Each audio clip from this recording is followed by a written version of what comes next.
Hello বন্ধুরা, তোমরা সবাই কেমন আছো? মা মেয়ের রান্নাবাটি চ্যানেলে তোমাদের সবাইকে স্বাগত। আজকে মা তড়কা বানাচ্ছে, তার জন্য 1 বাটি মুগ কড়াই, হাফ বাটি ছোলার ডাল এবং হাফ বাটি খোলা মসুর কড়াই নিয়ে নেবে এবং সেটিকে ভালো করে ধুয়ে প্রেশার কুকারে সেদ্ধ বসার জন্য দিয়ে দেবে। আমি এখানে 2টো সিটি দিয়েছি, তোমরা কিন্তু বেশি সিটি দেবে না, 1টা কি 2টো। দেখো সেদ্ধ করা পুরো হয়ে গেছে। মা এখানে হাত দিয়ে একবার টিপে দেখাচ্ছে, দেখো কত সুন্দর সেদ্ধ হয়ে গেছে। তারপর তড়কা বানানোর জন্য 2টো পেঁয়াজ, 2টো টমেটো, ধনেপাতা, 6 থেকে 7 কোয়া রসুন এবং একটু 1 ইঞ্চি মতন আদা নেবে এবং সেইগুলোকে ভালো করে ছোট্ট ছোট্ট করে কেটে নেবে।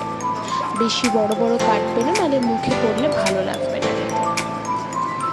দেখো মা এখানে আদা কাটছে, সব কাটা এখানে হয়ে গেছে। ছোট ছোট করে তোমরা কেটে নেবে। আমি এখানে ধনেপাতাও ইউজ করেছি।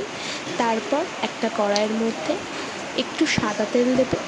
তোমরা সর্ষের তেল দিতে পারো, আমি সর্ষের তেল দিইনি, সাদা তেল দিয়েছি। তার মধ্যে 2টো ডিম ফাটিয়ে নিয়েছি। তারপর সেই ডিমগুলোকে ঝুরু ঝুরু করে ভেজে নিতে হবে। দেখো ডিমগুলো দিয়ে দিয়েছি, অল্প নুন দিয়েছি, দিয়ে ঝুরু ঝুরু করে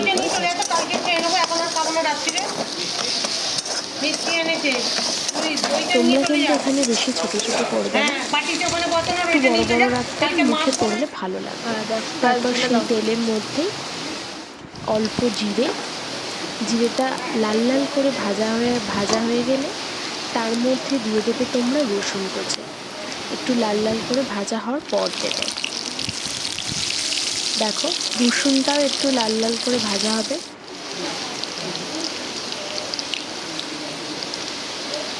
তোমরা কিন্তু বাড়িতে বানিয়ে দেখো, খুব ভালো হয় খেতে।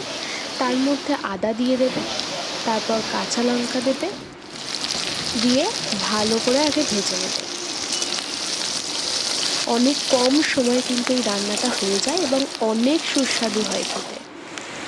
রুটি বা পরোটার সাথেও তোমরা এটা খেতে পারো। দেখো তোমাদের সাথে কথা বলতে বলতে ভাজা হয়ে গেল। তারপর পেঁয়াজ দিয়ে দেবে, পেঁয়াজটাও ভালো করে ভেজে নেবে যতক্ষণ না লাল লাল না হয়। সবার লাস্টে টমেটো দেবে। টমেটো দেওয়ার পর নুন দিয়ে দেবে পরিমাণ মতো, দিয়ে ভালো করে একটু কষাবে। তারপর তার মধ্যে হলুদ গুঁড়ো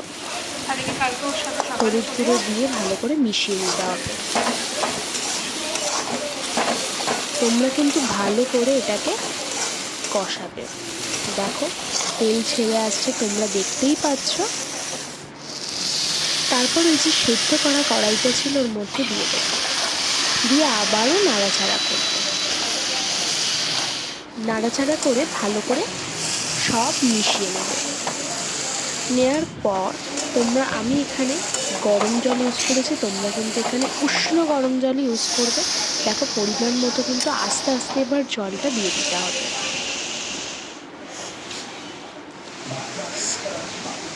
দেখো জল দিয়ে ভালো করে তোমরা ফুটিয়ে নেবে।